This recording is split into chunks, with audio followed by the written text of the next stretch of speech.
Yeah.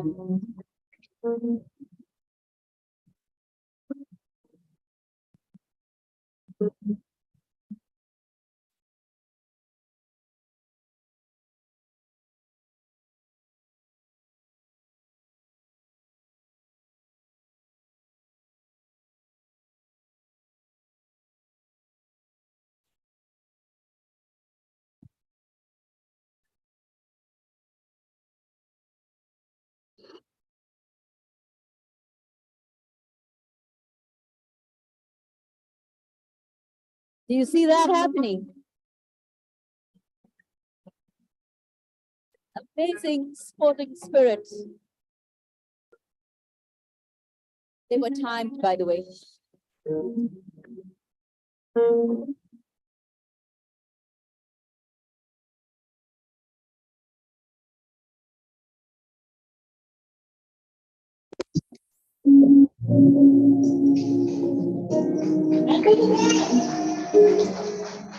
Hello.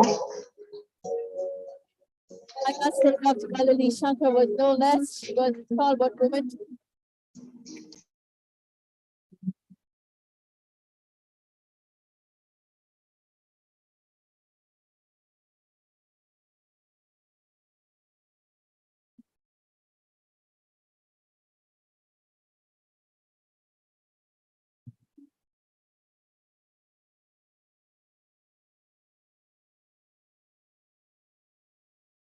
And this is when they tried to empty the ocean.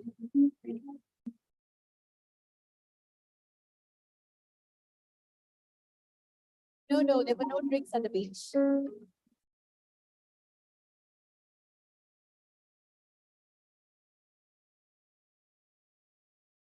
Very steady hands. And it has been called, you're caught on video.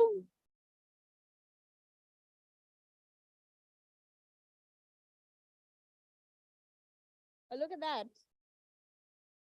It's caught on. Well, the Warriors, I think that was the Warrior team. If I'm right, that was the Warrior team. And they actually counted the number of glasses. And look at that. Yes, there's a lot of evidence. I agree. I agree. Ladies and gentlemen, a big round of applause to all our, our stalwarts having fun at the beach, really. And this was all put together the very last minute by Anjali. So ladies and gentlemen, let's hear a round of applause. There she is. She just wanted to ensure that everybody has some fun while you're at the beach. So soak in the sun, All right, but as we continue, I think everybody has come in. We do have, oh, wow. I'm going to test. I'm actually testing audio visual from all the way from Istanbul. Miss Saleha Sheikh, the head coordinator, the Maritime Union of India Women's Wing. Miss Saleha, can you hear us? Can you hear us? Yes, I can hear you very clearly. Hello to everybody. That was a sound check. Thank you. Thank you, Miss Saleha Sheikh, for joining us. I would also like to call upon our moderator for this discussion, Captain Shiv Halbe. Please join us on stage. CEO, Maritime Association of Ship Owners, Ship Managers, and Agents. Captain Dinesh Jairam, Global Talent Acquisition Manager, C-SPAN Crew Management, Mumbai.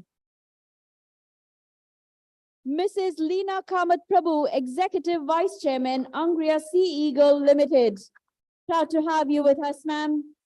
And of course, the founder of the Naval Connection, Captain Shaukat Mukherjee, all of you on the dais. Okay, so you're going to roll in later. I'm going to hand this over to our moderator, Captain Shiv Halbe. It is over to you.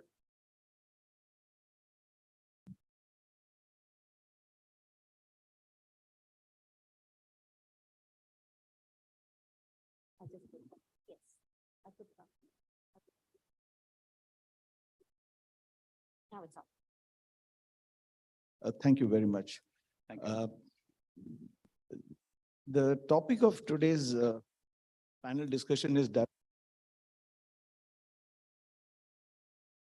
because girls do not venture out to sea. It's just quite coincidental that we saw the video of the morning activity just 2 minutes ago. And for those of you who did not come there, the participation was absolutely gender neutral, if you have noticed that. We had more or less equal number of men and women too. But I will ask the men in the audience who came there, were the women not more ferocious than the men? Straight question. Would you agree with that? Let that be an honest answer. Sorry. So that was a fact. So it is quite evident that women need very little encouragement to come forward, and I think that should be the tone of the debate. On a serious note, I want to rewind the clock to the 50s when when Hindi film songs were the way they were, and romantic, mellow, slow, etc., etc. And lyrics of one particular song, I do recall now, sung by none other than Mohammed Rafi. It went, इस रंग बिरंगी दुनिया में इंसान की नीयत ठीक नहीं, तुम सज धज के आया न करो, ईमान की नीयत ठीक नहीं. In today's day and age, if anybody sings this song, he will be probably beaten in public. Okay, because you are actually honestly saying, if you look good, you are in trouble, because I do not trust my own self. Times have changed. Have women broken the glass ceiling? Of course, they have broken the glass ceiling in a number of places. We had the first woman doctor, Anandibai Joshi, in 1880 or something. She went to US and became a doctor, came back, and then went on to head the medical department of the hospital in Sangli, which was run by the Maharaja of Sangli. So yes, it has been there. We have had women airline pilots, and today, if you know, 12% of our pilots are women, which is highest in the world. There was recently a picture that we saw on the group, on the WhatsApp group. The 3 female or lady officers who have reached the rank of Lieutenant General and equivalent in the forces. All of this has happened, and we are proud of it, but not without effort. It has taken a lot of effort, a lot of drive, and more so from the women themselves. So what is it that ails the shipping industry then? Why are we nowhere near that? Number one, we keep saying we are invisible. Of course we are. That's a fact. Because what's on the horizon remains on the horizon. And the ports have always been secure. Outsiders have not been welcomed into our ports to see how our ships operate. So yes, it has been difficult. But does the shipping industry need to remain like that in these changing times? Maybe we will have our panelists talk about that. And of course, I will also add and some more questions. So I think with these few words, I will hand over first to Leena to say for her thoughts. Yeah, good afternoon. And I'm very privileged to be sitting amongst all of you stalwarts here from the maritime industry. I have a very, very small mere contribution into this as being a part of the Angria cruises. Yes, but I believe that I have experienced what you guys go through when you are taking your professions and being out of home. So I always felt a sense of pride because we have been at Mumbai for a long time. I stayed on board for close to 2 years. I would have got my CDC apparently. Yes. So here's what I feel about inclusion of women in maritime. So I feel that parents play a major role in imbibing values early in life, where they practice gender parity beginning from home.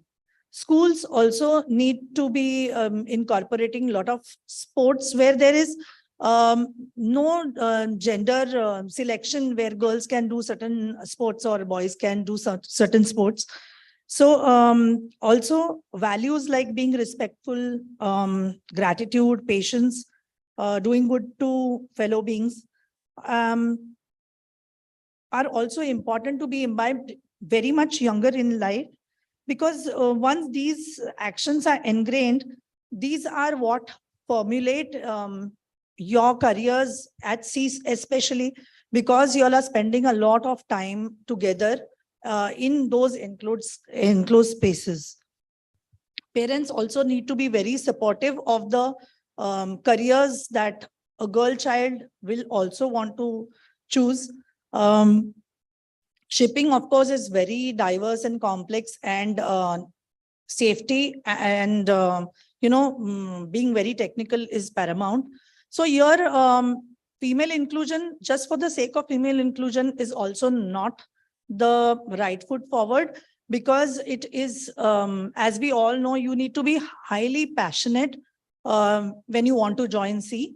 It cannot be like any other job. So I have tried something here today, I can do something tomorrow there.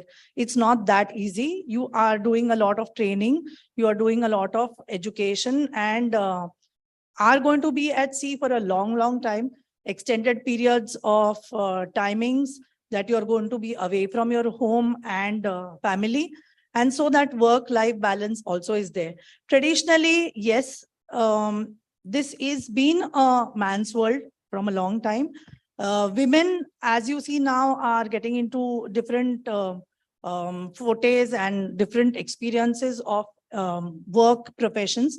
So yes, why not shipping? We already have a lot of women in there, but percentage-wise, we may be very few. The best example that we have, because we are sitting in Goa, is about Tarini, the naval ship where 6 young women officers went around the globe on a mast sailing boat and endeavored all those things that the nature would have to offer them, and they were quite successful. So this is one of example, and I also feel that it's very important that we need to give women the opportunity to do something. She may try, she may succeed, well and fine. If she doesn't, she'll find something. She knows her limitations. So let's not be dictative about you can do this and you can't do this. So I feel that's one of the point. Also, women at the same time need to understand that traditionally you're trying to make way into a man's world, into a dominant area where there are, the opposite gender. So you, as the other gender who has not been present there, have to draw your own lines. How you come, how you, how are you going to address the audience, even on board ships. I feel the generation today, those in their 30s, may not feel that much of a gap where you are intimidated working alongside a woman.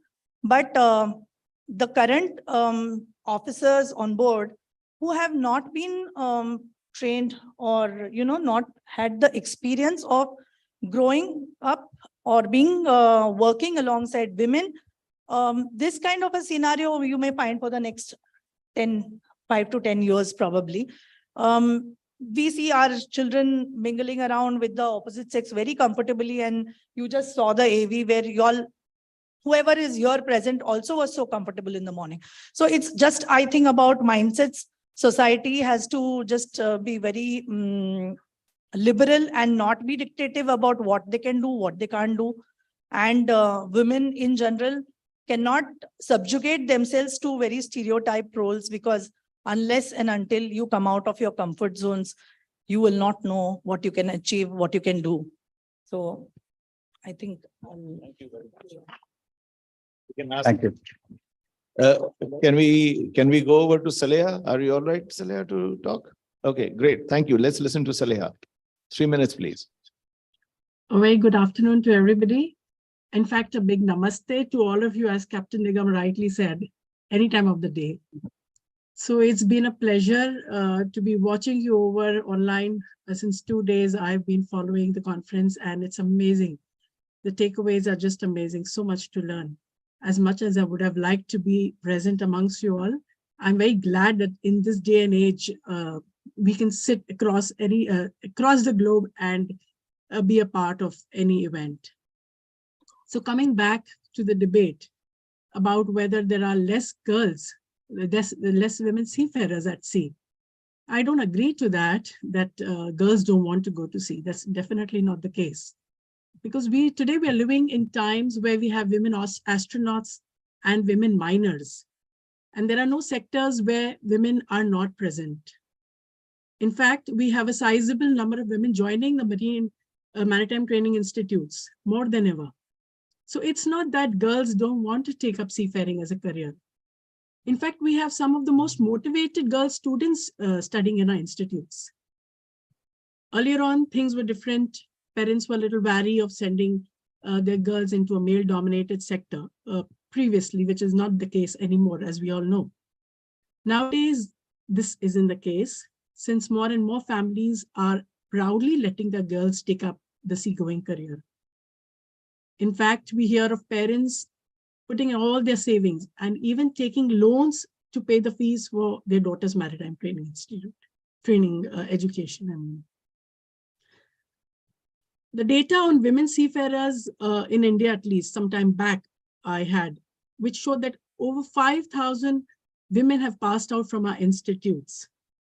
However, the number of those currently employed at sea was around 2,700 odd. So it's almost like 50%. So what has happened to those remaining women seafarers? All those who took up the training, where did they go? Why do we have just the 50% of that number? What are the reasons? Somewhere along the course of the career, the numbers started thinning down, and there are many factors. I work very closely with women seafarers because we have a 24/7 helpline. In fact, I'm in one-to-one contact with most of them. So a lot of the problems are discussed. And in that course, I have realized that a lot of challenges they face. I mean, they come with amazing motivation, but somewhere along their careers, things are different. The challenges that they face do tend to temper them down. So what are those challenges? Number one is marriage. Husband-in-laws may not be supportive of the lady continuing to sail. Initially, they agree, but later on, they may start pressurizing the lady seafarer to give up the shipboard sailing and take up a shore-based position. Then we have the body's biological clock, which is ticking away. When the lady seafarer decides to go for a family, motherhood comes with its own challenges. Husband or in-laws are not supportive of a career at sea. So most of them, again, pressurize them into shore-based positions. Even if the lady wants to go back to sea post-motherhood with the family, the sad part is that there is no support available. Our companies don't have the policy of family carriage for women seafarers. Why is that? In this day when we talk so much about women seafarers, we want to increase the number of women at sea. Why don't we have policies? How many companies are really having that kind of a policy? Then we also have the frequent and growing number of sexual harassment cases day by day, which are not being addressed rightly. Many a times the lady seafarer is taken off the ship and the culprits are allowed to continue working. Why this kind of discrimination? We're still in that phase where we are trying to, eliminate the victim rather than the culprit. So unless we create ecosystems that support women, we can keep harping about increasing the number of women at sea. I mean, as an industry, we're doing an amazing job with creating awareness. We have growing number of students joining the MTIs, but these are the problems, the challenges that the women are facing. So we need to look into these closely and find resolutions. That's all I will have to say. Thank you. Thank you, Saleha. You did touch upon the societal support to the women for sure. That is indeed a challenge. And you also touched upon the issue of um, harassment, sexual harassment or some similar on board. And to that effect, I must compliment the Director General of Shipping that they have come out with a notice which is ahead of the times, because other places there isn't one formal notice like that about gender sensitization. And at the pre-sea level and at the post-sea level.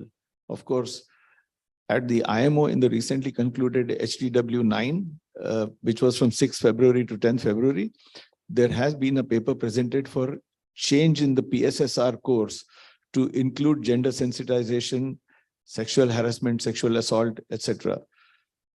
It remains to be seen how the existing seafarers will be brought into this ambit, because those who have finished with their exams and moved on and become masters and chief engineers, they do get that they need to be addressed as well. So there will be something about it. Well, revalidation is included, but at the moment in India, only engineers do a revalidation course. Deck officers do not do that. So that's why I was a bit silent on that. Post-sea courses, I mentioned, every competency course, there is a requirement to do a gender sensitization. Module is there. It's a 6-hour module a day. And for pre-sea courses, it's 12-hour module. So that's there. That's come in the notice. Revalidation course is included in that, but not for deck, because deck doesn't have a revalidation course.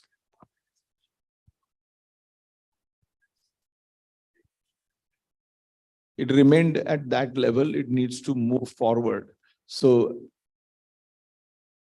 I think that's an action point for us. We'll yeah, discuss it needs to separately. move Yeah, forward. So we should there do is that. an issue and it needs to move forward, because the challenges which Saleha mentioned have to do with the existing seafarers. Absolutely. Not so much with the new ones, because the new ones, they have gone to college. Like we had the young girl here, cadet. She's already, she has colleagues who are men. So, for her, it may not be such a big problem dealing with them. When But- we had discussed the gender sensitization training, where it was to address even existing seafarers who are there on board the ships, who've Yeah. not gone through the training. But Correct. this is something that we take away and then Yes. we come back with a solution. I did mention that even the IMO has discussed about existing seafarers, though they haven't come out with a module they have not addressed that, though they have understood that it needs to be addressed. So they have done something about it. In IMO, it moves slowly. It isn't maybe as quick as we would like it to be. But our DG did not wait for IMO. The gender sensitization module has come out before that. Okay, so much for that. Captain Jairam, Thank ship owners representative. Thank you. Let us hear from you, sir. Thanks to Salia and to Leena ma'am and to our moderator, Captain Shiv Halbe, to all the in-person audience and the people who are watching online. Diversity, equity, and inclusiveness has been a topic that I think many people have touched throughout yesterday and today in bits and pieces. And I'll give you a little shipping perspective from a shipping company side and what we feel about it. One is your question about there are less women Jimmy. seafarers because girls don't want to venture at sea. I think the maritime associations, the maritime training colleges have really not done enough to reach the students, the younger students, and to come across what is there for him as a career at sea. Why am I saying is because most of the girls that I've interviewed, because we've been working on a ship for nearly 10 years. And we started from Philippines, from South Africa, and then Hong Kong, India, and thereon. So most of the girls that I have spoken to during the interview sessions, they have all said that most of the information they got is from YouTube. So somewhere we're not reaching the students and getting a career point of view across to them. So that's an area where we got to improve as a shipping fraternity from all sides. Then what I attended recently a symposium with Ganpat, and what they did is they brought one of the women masters. They brought a women chief engineer to speak to women audience. There were like 600 girls there in that audience. Then they got people from the Maritime Association, International Seafarers Women Federation. They came and spoke, where Captain Radhika Menon is there. Then they had the institute itself talking about a career path. And then a few shipping companies which spoke about placement and what they do for the women at sea. So it's kind of a end-to-end solution for the girls to think in that direction. And they, on their campus, they have a all-girls Sainik school of 600 girls, of 500 girls. And that is going to go up to maybe 2,000. So there is a system where you can feed in a whole lot of women seafarers from there. So those are the cues that, others should also pick up, where we can bring in more women into the shipping fraternity. Then, of course, COVID over 3 years changed a lot of things. And the recruitment for women at sea has slowed down a bit, but I see this year has really picked up pretty well. And we are able to recruit cadets like now and for the next year and the year after that in advance. And there are more and more women who are coming out to sea, which is a good sign. Then another thing, like we already mentioned, is that you need to convince it's not only the student, but also the family. But that's how it is, I'll give you two small things that my experiences during recruitment interviews. One is when I asked one of the girls that you're coming into a man's world and where do you want to come and join at sea? And she said, that's the career that I've chosen and we will change it to a women's world. Then, so these are very young girls who are talking like this, Then there's another girl that I asked her the same thing. And how did you join and what is the process? And she said that, and what were your parents? So she said her mom was like neutral, but her dad said absolutely no. Over my dead body, you're joining a career at sea. But she was very focused. And what she did is she did all the examinations, entrance, and then towards the end, she was selected. She booked a flight ticket. She booked the flight ticket of her parents without telling her parents because they would not give in to her at all. And then the countdown started, so many days. Then it was just few hours for her to leave. And in the end, the parents relented. They went with her to the campus and then she joined and she's part of us. So you see the focus where these young girls have, some of them. But we as maritime, people or the training institutes and all of us, we should help the parents understand what career the girls are, choosing and how safe and the opportunities there for them, that their whole vision towards life will totally change once they have a career at sea. And there are these associations like Maritime CEO, Vista, and even MUI, the Women's Wing, Saleh and all of them. They're doing a great job. They have so many seminars and they talk. When women talk to women, it makes, they connect better rather than we trying to explain and talk to them. So that helps a lot. Then biologically, we are all hardwired. And so we prefer people who look like us, sound like us. And that's where the diversity comes, the employee engagement comes, and understanding the difference between an unconscious bias and the first time when you see somebody, there are sometimes even simple things like name of a person or the appearance of a person, we have biases, especially in recruitment. So these are all things that matter for hiring, especially when women are concerned. So fair isn't everyone getting the same thing, but is everyone getting what he or she needs in order to be successful? So we have to build credibility and also some extra tolerance and understanding from our side as a shipping company. So we are, we are inclusive of all the people that we hire and bring into the fold. So can I take 2 minutes and just talk about some general issues on board, maybe for discussion or a little later? Maybe we'll ask Okay. 2 questions. And Okay, sure. Then Sure, we can. do sure that. please. Thank you. Thank you. Thanks. From a recruiter's perspective, indeed, very genuine. You mentioned about unconscious bias with the name. On a lighter note, very lighter note, maybe our Sikh community has got it nailed.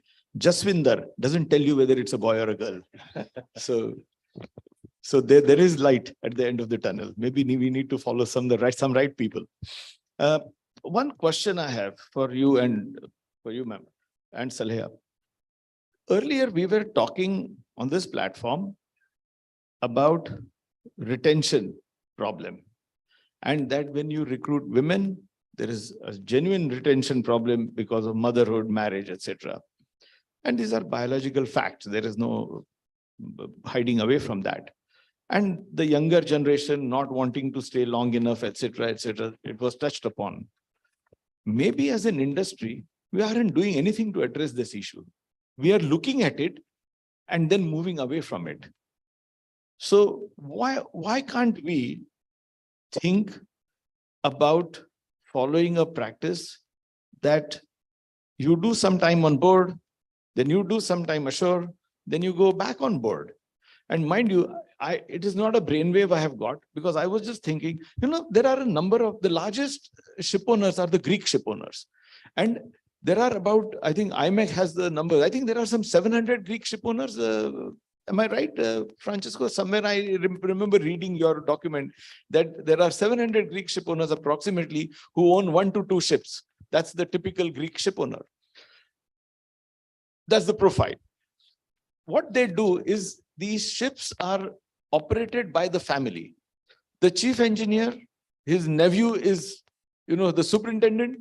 When the chief engineer has to go on leave, the nephew comes back, comes as chief engineer, and he sails. The master's brother is an operations manager. He goes back on board and sails. So they run the ships within the family. They don't hire any outsiders. Okay.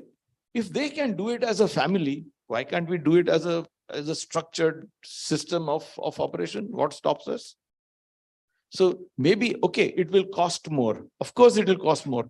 But you want retention also. You don't want to pay for it also. Come on. Come on. I mean, how you have to. And at the same time, all these guys who don't like these, I find that from BMW 7, they have upgraded to BMW 8, So how does that work? So your thoughts, please. And Saleha after that. Okay. So I think as far as retention goes, as a company, good companies normally, they don't differentiate between men and women. They all are treated similarly. Just like the job scope on the ship as well, they are given the same type of jobs. But of course, there are sometimes we hear things where people don't allow the women to go on deck. They give them jobs only in the accommodation. They think they're made out of glass. All these kind of things. But as far as retention goes, if the company has good policies and the company looks after the employees, whether it's male or female, and they have opportunities where they can grow, whenever they're like, for example, with us, whenever there's a show placement, it's always advertised within the fleet. The first option is given to the seafarers. If they choose it, they get it, or then look for somebody from outside. But yes, like what you said, there will be a cost attached if you're trying to, place people ashore as the numbers grow. Right now, the numbers are small. Like even with us, we only have about 60 women seafarers. And that we're trying to build, and we're trying to increase that capacity to at least 30% women intake among the whole careers that we take on a global level. So wonderful. Saleha, would you like to say something? I would agree, Captain Harbe, what you have suggested is an excellent strategy, wherein we can have a structure of some months the lady seafarer spends on board, and then certain months in office. That would even get her to get acquainted with the shore-based positions, at the same time be available to her children as well. And also, family carriage should be really looked into, because just as male counterparts get to carry their family, and the children get to see what their parent is doing. For a lady seafarer, her children also to learn and be proud that my mother is a chief engineer or a captain. So that would really go a long way, So that really must be looked into. Because at the end of the day, we are seeing that the numbers are thinning down and we don't have as many women in the top management positions. How many of them are really rising to the chief engineer and master position? Because most of them take shore-based positions earlier on, you know. So we really need to look into this. Thank you, Celia. Regarding family carriage, isn't a woman officer accorded the same benefits as a male officer? Because generally at the moment in India, it's the officers who are permitted. Yeah. Okay, at least some side. But let me tell you, Celia, there are some people who are saying there is no difference. But as far as I recollect, they work for the Scandinavian companies. So there's no difference. Okay, great. There is no difference. So maybe you need to relook, because permission is for spouse to sail. Yeah, okay. Spouse has to be with the child. Yeah, okay. But that's what happens when a wife is there. She looks after her child. Yeah, sure. Oh, great. If that is the case, good. I Wonderful. remember, Captain Halbe, I remember some of the women seafarers telling me that our companies are not allowing that. They have the policy for the male counterparts, but not for the females. I'm just hoping that this is positive if this has happened now. If all Great. companies are allowing, nothing like it. If since you know this, and since you now heard that there are people or there are companies who do not differentiate, maybe as Maritime Union, you can take it up with those companies who are differentiating so that they do not differentiate. That would maybe the order of the day. Ma'am, I presume he said that the spouse can travel with the child. When, correct, correct. So if a lady officer is there, then her spouse and child. Yeah, so I just, maybe I'm just voicing my views on what Saleha said. So if this, this categorization is made for a woman seafarer to travel with her spouse and child, probably because the spouse is also working elsewhere, may not be a seafarer or anything to do that with that matter. It may not be convenient for the spouse to be traveling for 2 months, which is again, you're getting in the zone that a woman is not working, hence she is carrying her child and traveling with the male seafarer. Yeah.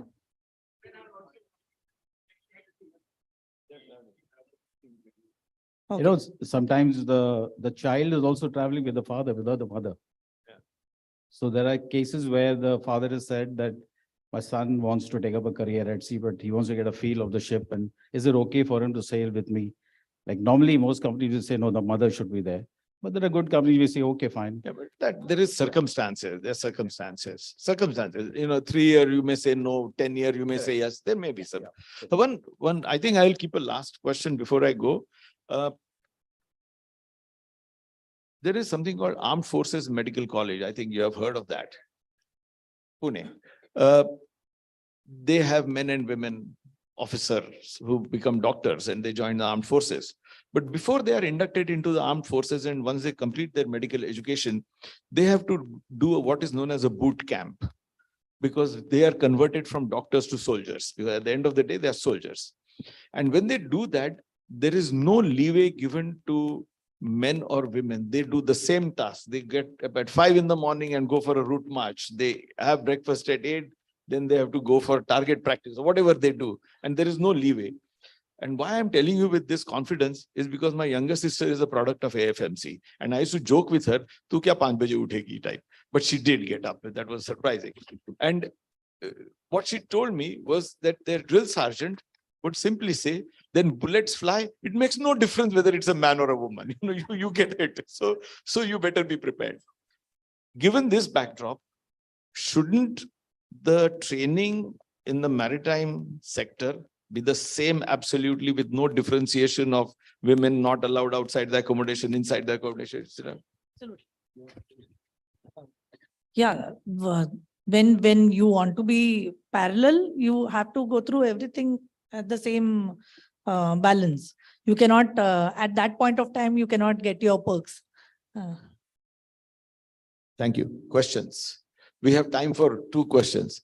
Captain Pradhan, only 1 question, not 10. There is 0 is silent.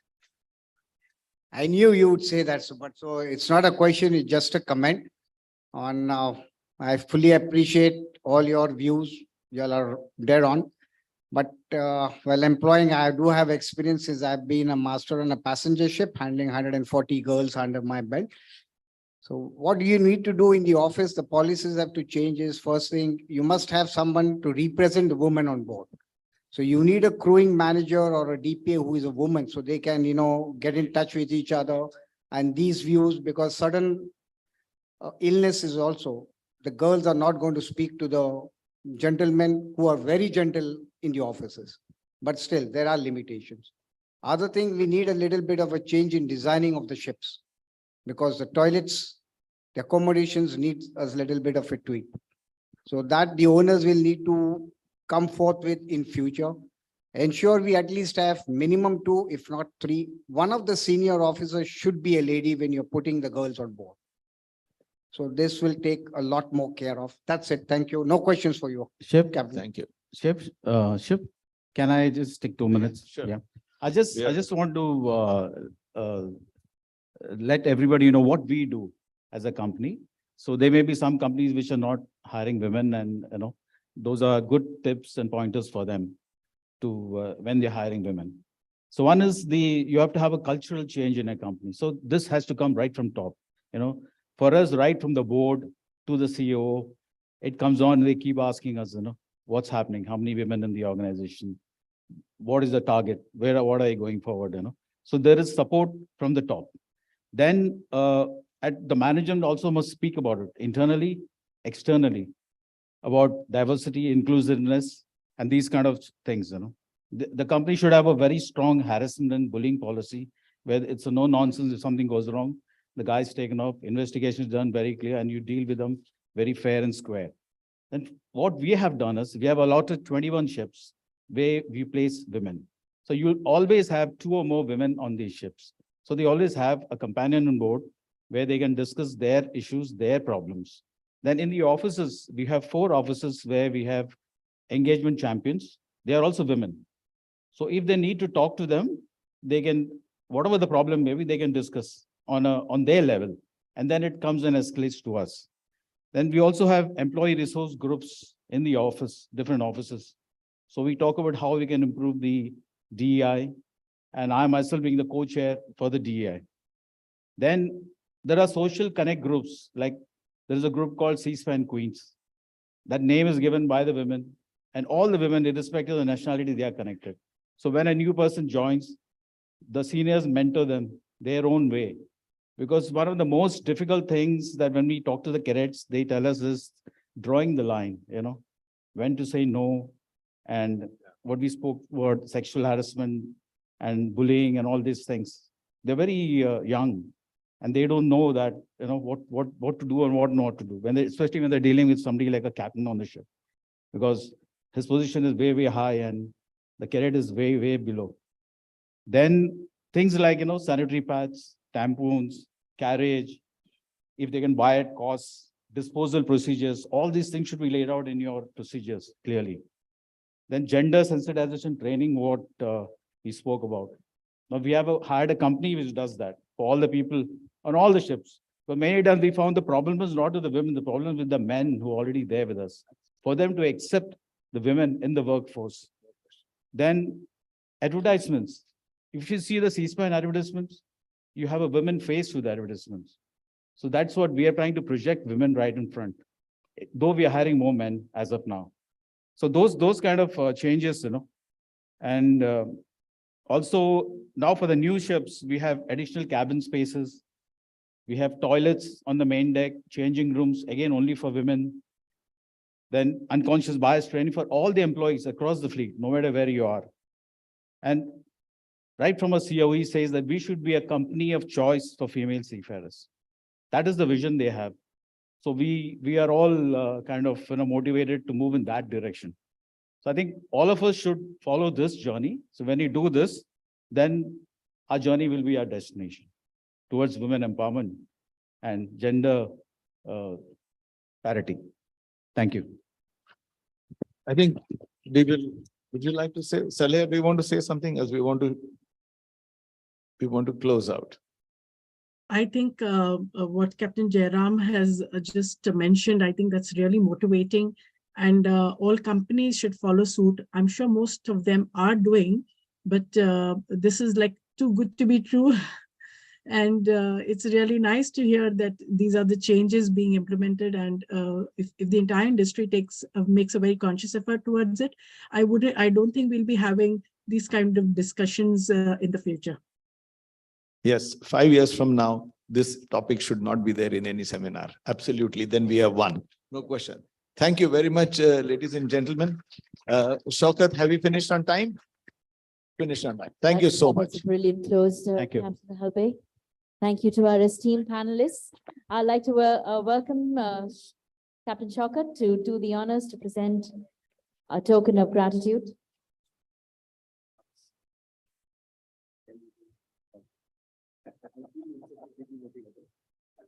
Yes, Captain. Okay, so I call upon Captain Nitin Dond, please Yeah, come up can I on call stage upon to Captain join us. Nitin Dhod again, the local Goan flavor, to present the memento?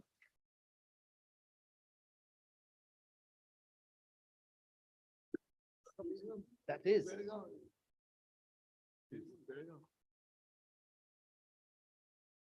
Here's the camera.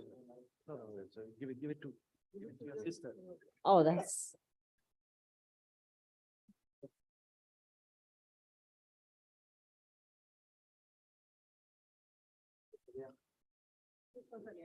No, this is for Captain Jairam. Oh, thank you. Thank you. Ms. Saleha Sheikh, you are about to also get a And memento. Saleha, I would like to thank you personally. This is for you. I'm showing it to the camera. This will reach you. Either when you meet me, come here in Mumbai and meet me, or when I go to Istanbul next. Okay, so this is for you. Thank you for joining us, Ms. Sheikh, all the way from Istanbul. Thank you to esteemed panelists. Delhi, take one picture. Oh, she just went offline. Can we just switch? Yeah. Yes, Yeah. okay. she's Saleha, right we are here. taking a group picture with you at the background.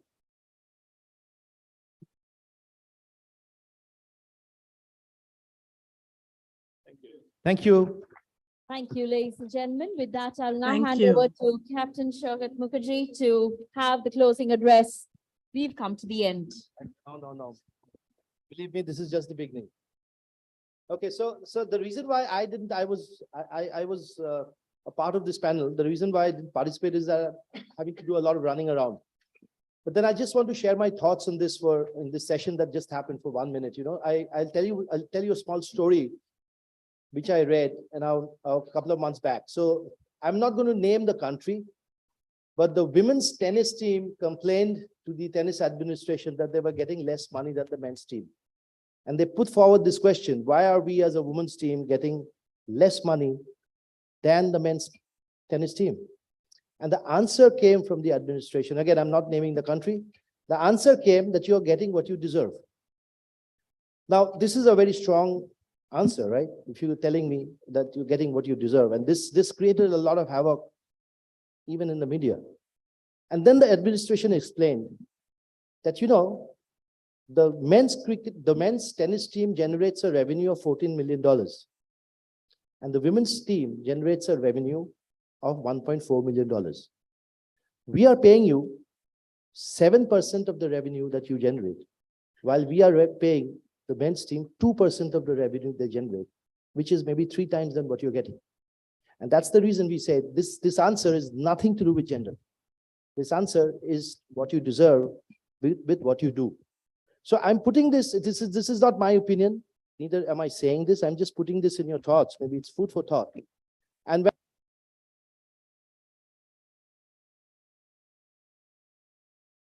this debate, the initial debate was feminism, is it a fight for equality or supremacy? Now, are we trying to be equal? Because I feel God has created both men and women unequal. We can't say that men and women are equal. So if we are physically unequal, if we are biologically, anatomically unequal, then why are we banking on equal rights? Because there definitely will be, in Calcutta, where I grew up, we stand for a woman in a bus. Okay, we have separate we have separate seats. And I remember I was going to school when I was 13 years old, and I was asked to get up because there was a pregnant woman, which I got up, of course, I was brought up with that value.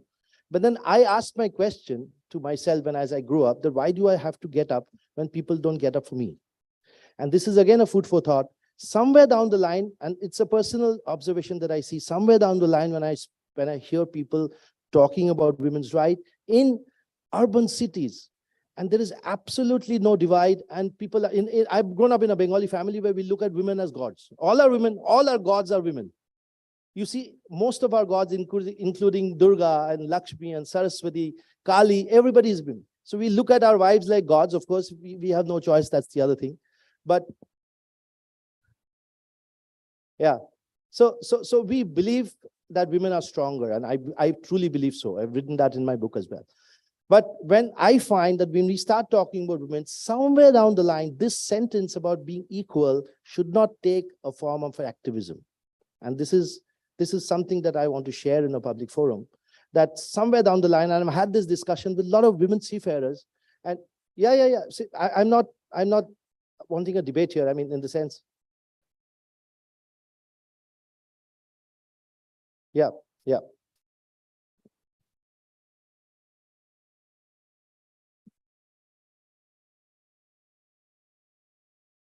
Exactly. So are you trying to prove supremacy, or are you wanting equality? That's fine. Yeah. Down, but that happens mostly in rural areas. In India also, the big divide is absolutely seen in rural areas. Like in urban areas, we don't see hardly a big divide between men and women out in the streets. This is one thing.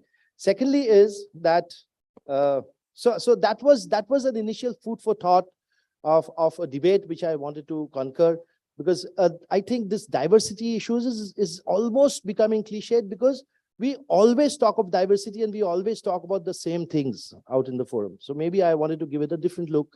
It's just a food for thought. You can come back, you can write to us, you can write blogs, send us your letters, send us your thoughts on this, and then we will publish them. Maybe looking at diversity, it's not just about diversity, it's all about inclusion rather than diversity. A lot of people do not understand that we need to include diversity in our day-to-day lives. It's not just about men and women. I mean, I was talking to one of my friends who was, again, not taking names, was one of the premier lady masters and ship captains. And I told her, I said, why do I only hear you talking about women issues when you are talking? Why can't you talk about navigation? Why can't you talk? Why is your name only coming up and people are only inviting you to talk about, why are you getting stereotyped talking about diversity issues? Why can't I have you talking about navigation, and why can't I have an engineer seafarer who's a lady talk about main engines rather than diversity issues? So these are the things which, we need to evolve on, not just talking about diversity, and we need more women to talk about technical issues. Last time we have two brands, one is FSM and the other is technology in maritime. And technology in maritime, when I was doing, I received a Jillian, and Jillian likes to send me messages at 12 o'clock because she is awake at that time. So Jillian sent me a message, why no women in your lineup? I got up and I said, shit, there's no women. I didn't realize it. But then I didn't find any woman am I trying to source the right person for the speaking slot, or I'm trying to source a woman? So I didn't find anybody in India, of course, and it's nothing to do with India, but in my circle, maybe it's outside my circle, I don't know, who can talk about technology in maritime. Maybe there are. You can, but I didn't know you then, right? And thankfully, I know you now. Next time you're already a speaker, I've lined you up in Tim next time. So a big round of applause to just wanted to put these food for thoughts onto you before I start my closing remarks. And ladies and gentlemen, this is coming to an end, but it's a new beginning. It's always a beginning. And this is the time which I really became emotional, because it takes a lot of time to make something happen like this. And when I'm standing on the cusp of leaving you and all of us going back to our daily lives, and I want to thank you again. I started with the customary vote of thanks. I said we normally end with the vote of thanks. I started with one. I would want to go back to that link again. And I will not be able to complete the whole episode of the last 1.5 days that we are enjoying without telling you the names of the people who made it happen. And without telling you the names of all the supporters, of all the people who actually made this program happen. So I will start with the hotel. You know, I found out in Goa, the next time you have an event in Goa, you got to come here. If you don't come here, things don't happen so fast. I mean, it doesn't work like Mumbai, you know. In Goa, you got to be here. Once you be here, this hotel is one of the most hospitable hotels, and this goes out to all local Goans here. You are the most hospitable race, pedigree, genre, human being, whatever you can think of. There is nobody like a Goan.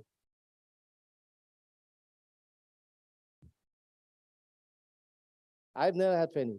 Penny was in your room. I want to try out, and I want to thank the sponsors, Ganpat University. Ganpat, I've already thanked you. Thank you very much. Reading out the sponsors, the supporting, the golden sponsors, Enmerol, Ocean Technologies, and MUI. BSM, Elegant, MASA, IMTC, Dynacom, Anglo-Eastern, C-SPAN, Malo Navigation, MMSI, Thome, IMI, Best Marine Cargo, IRI, Fathom, IMTC again, that's IMTC. Amit University, Srinivasan sir is here, Adani. Supported by Elite, C-SCAN, Maritime Trainers Guild, CMMI, Blue Shields, and IMS Goa. A big round of applause. This could not have been done, a massive event like this could not have been done without your sponsorship support. Come back. Technology partner, yeah, I was coming to that. I had a special thing to call him upon, so I'll come back to that. And these are all our local brands, TNC brands. We have 3 or 4 brands. One is Technology in Maritime Team, which will happen again this year. A Maritime Soccer League and iConnect card, which I showed you in the morning. Thanking the speakers, the guests of honor, the special guests, especially Captain Benzi Vegas. And this event actually could not happen. I would conceive this event when I spoke to him in Mumbai. So thank you, Captain Benzi Vegas. I told him yesterday that it's only for you that I decided to do this event in Goa, and I'll come back. We'll try to make it this an annual event. Thank you to our Honorable Chief Minister of Goa, Shri Pramod Sawant. Thank you to all the other guests of honor, Malini Shankar ma'am, DG Shipping, and all the other, Sankalp Shukla, FOSMA and MASA. Thanks to all of you. Thanks to all the speakers, the wonderful speakers. You know, I've always believed content is king. Show Sharaba to hote rehta hai. I'm a man of show Sharaba because we are into social media. But I always believe what you put in social media, at the end of the day, the content is king. So what you have on stage is what you get out to the audience. So we have kings here who can give you kingly content. So a big round of applause to all you speakers.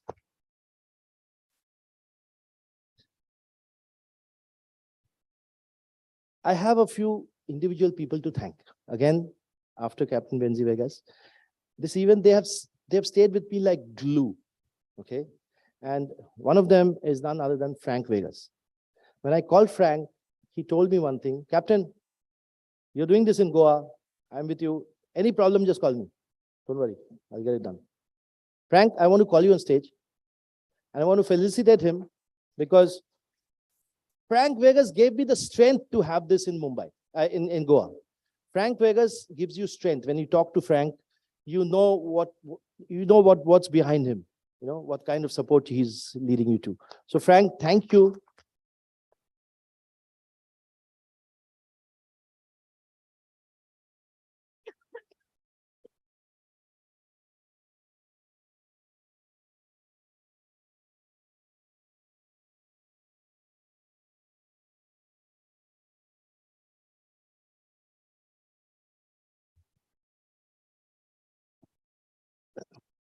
Now I come to E.Solution. Ruchin Dayal. Now as a person who organizes events and coming here and organizing such a thing, the biggest challenge I face in Goa is transport, which all of you face, maybe some of you face. And Captain Ruchin Dayal told me, Shaukat, whatever transport you need, you tell me, I will solve your problem.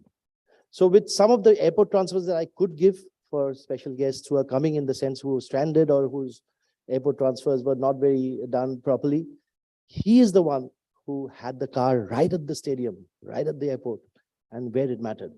Even now, as our team needs to go out and go to the airport and catch a flight, he's the one who has the car ready.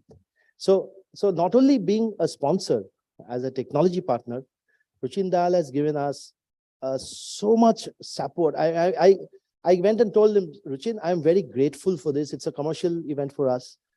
Can I do something? Can I pay you? Can I give it to you back? And he says, don't forget it. These are all our cars and we will do whatever it helps to make your event successful. I want to call Ruchin once again to stage. And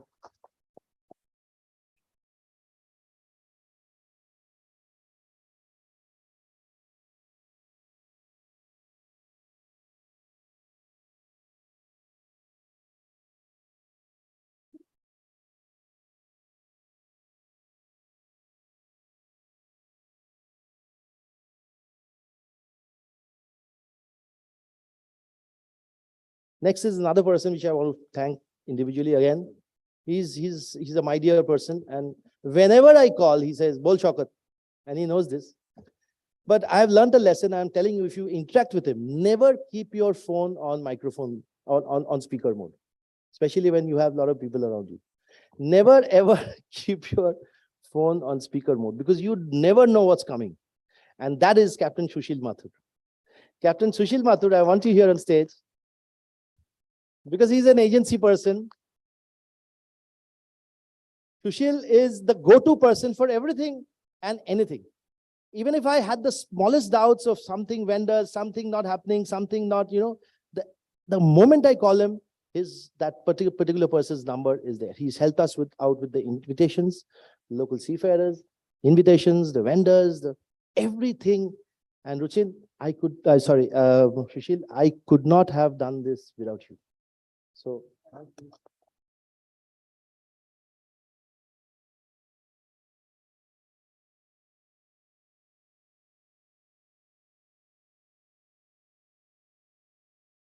I'm grateful to Sushil Mathur. He's also the sector chairman for CMMI.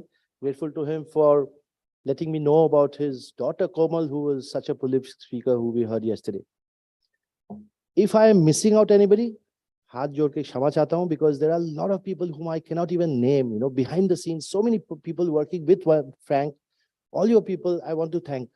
I could not have done this event without your team. So a big round of applause for the Seafarers team.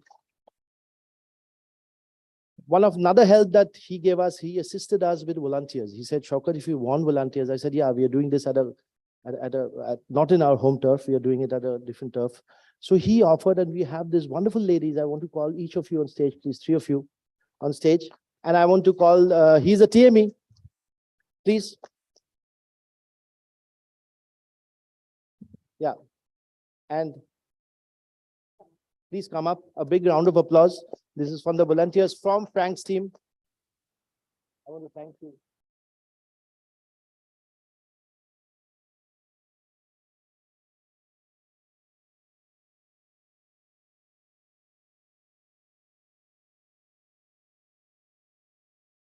And last, and before, it's not the last, actually, I've got 1 or 2 more, but yeah. I want to thank Mr. Deepak Shah for offering in all my events. It's a univocal thing which I follow. I always invite students because I sponsor them to come no matter what it is, because I've always felt when I was a cadet, I never got a chance to go to any event and sit down and interact with the CEOs and MDs and ask them questions like Francisco, right? I think, who said this? I think that you said, yeah. You said this, that they were asking questions freely. So these are the future generations. I want them to interact with us, and it's great to have you here. And they are thankful, and we are also thankful to them. It's a two-way street. Thank you, Deepak Shah, for nominating your students to attend this. I want to thank Dilis, please. Dilis and Arvind, if Arvind is here. They are our official event partners in Goa. Dilis has been wonderful. And I said, I found you after 17 interviews. Yes. But if I had you on the first, then I wouldn't have to do 17. So you actually made a lot of work for me. I said you more effort. Yeah. So a big round of applause for Dilis and Arvind. And I have bought something special from you from Mumbai.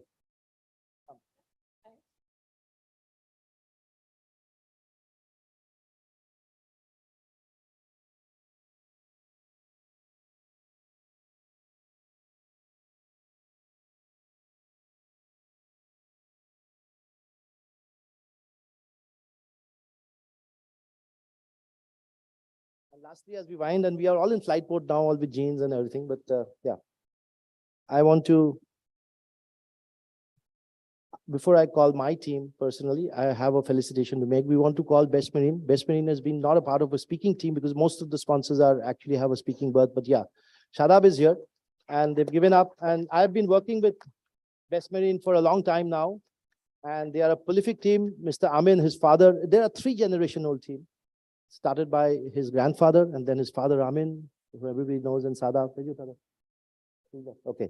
So I want to felicitate you. Thank you for supporting and engaging with us all the time. Thank you for your engagement with FSM.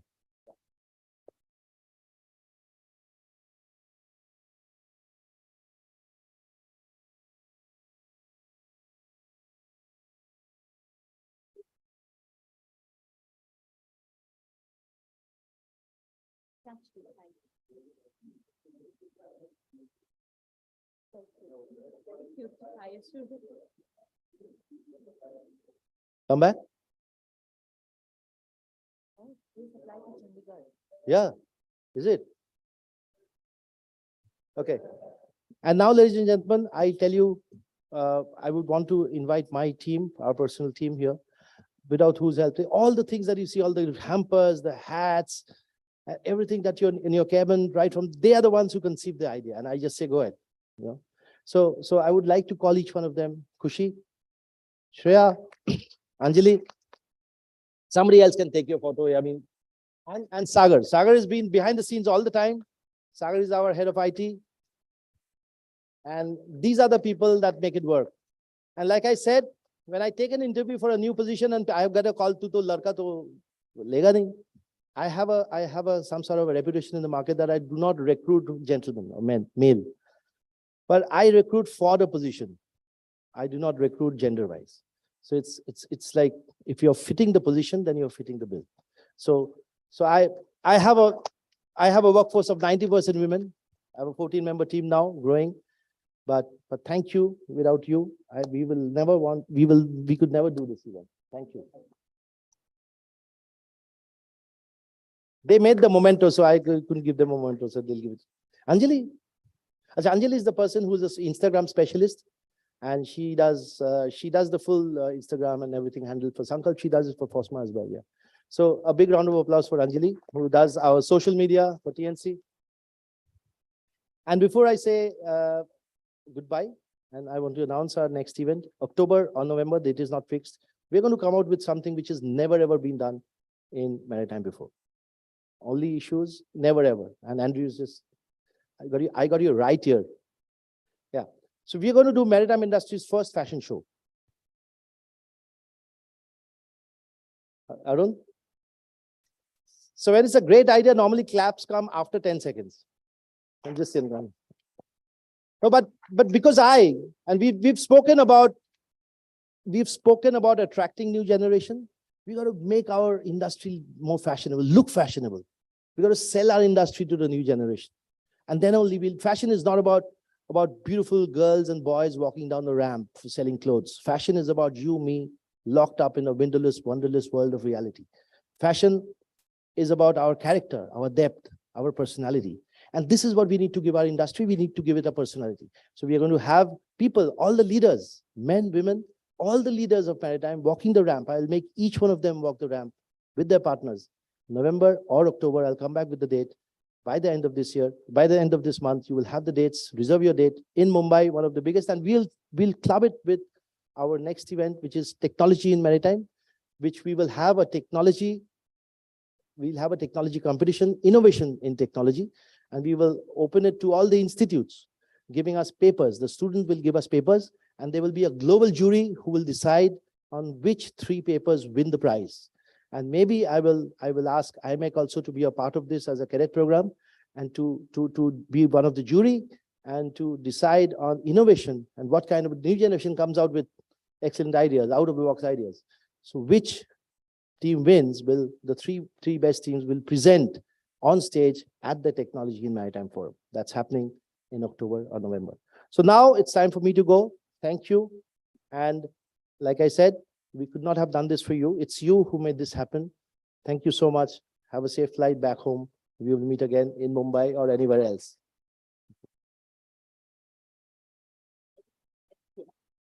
Ladies and gentlemen, a huge round of applause for Captain Shaukat Mukherjee for bringing FSM 2023 to Goa.